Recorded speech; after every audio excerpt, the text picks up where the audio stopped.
رملا کی حرکتوں سے تنگ آ کے عارفہ اس کی رخصتی کا فیصلہ کر دیتی ہے اور رملا کو اپنا فیصلہ سنا دے گی کہ تمہاری حرکتوں سے تنگ آ کے میں اگلے جمعے کو تمہاری رخصتی کا پلان کر رہی ہوں۔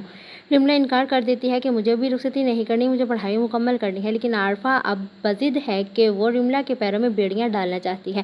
وہ رخصتی کر کے اپنے شوہر اور گھر کی ذمہ داریوں کو سنبھال لے تاکہ فیکٹری کے کاموں سے اس کی جان چھوٹے۔ اون ہر لحاظ سے آئلہ کا خیال رکھ رہا ہے، لیکن آئلہ تو اون کو بات بات پہ ذلیل کرنے کو اپنا حق سمجھ رہی ہے۔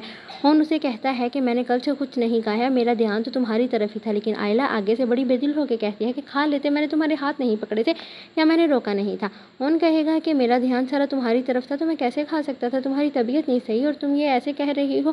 لیکن آئلہ کو لگتا ہے کہ اون صرف اچھا بننے کا ڈرامہ کر رہا ہے، وہ اتنا اچھا ہے نہیں جتنا اچھا صرف آئلہ کے سامنے بن رہا ہے، لیکن اون اتنا بھی برا نہیں ہے جتنا اسے آئلہ سمجھ رہی ہے اور اسے ڈیگریڈ کرتی ہے۔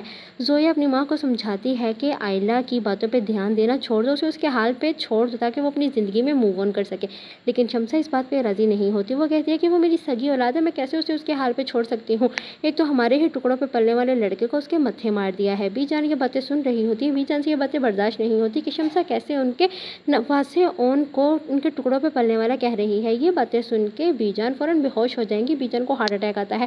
شمسہ فوراً بھاگ کے بی جان کو دیکھتی ہے، تب تک بی جان بے ہوش ہو چکی ہوتی ہے۔ شمسہ کے پیروں تلے سے تو زمین نکل جاتی ہے کہ بی جان کو اگر کچھ ہو گیا تو ثاقب تو اسے چھوڑے گا نہیں، کیونکہ بی جان صرف شمسہ کی ان باتوں کی وجہ سے ہی بے ہوش ہوئے ہیں۔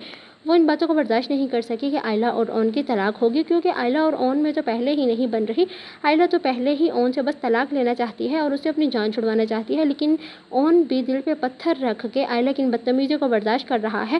اسے صرف آئلہ سے محبت ہے، وہ چاہتا ہے کہ آئلہ اسے قبول کر لے، لیکن آئلہ اسے کبھی قبول نہیں کرے گی۔ وہ تو اون کی ان مہربانیوں کو بھی دکھاوے کا نام دے رہی ہے کہ تم یہ سب کچھ مجھے امپریس کرنے کے لیے دکھاوا کر رہے ہو، تو مجھ پہ ان سب باتوں کا کوئی اثر نہیں ہوگا۔ لیکن اون بیچارہ بس آئلہ کی بے عزتی برداشت کرتا رہتا ہے اور اس کی بدتمیزیوں کو سن کے اگنور کرتا رہتا ہے اور سامنے سے چلا جاتا ہے۔ بی جان جب شمسہ کے نفرت بھرے لہجے کو دیکھتی ہے تو بی جان یہ بات برداشت نہیں کر سکتی کہ شمسہ خود آئلہ اور اون کا گھر برباد کرنا چاہتی ہے، کیونکہ شمسہ کو لگتا ہے کہ اون ہمارے ٹکڑوں پہ پلنے والا تھا اور اسے ہی آئلہ کے متھے مار دیا گیا اور شمسہ اب خود اپنی بیٹی کے لیے خلا لے گی۔ کیا یہ درست ہے؟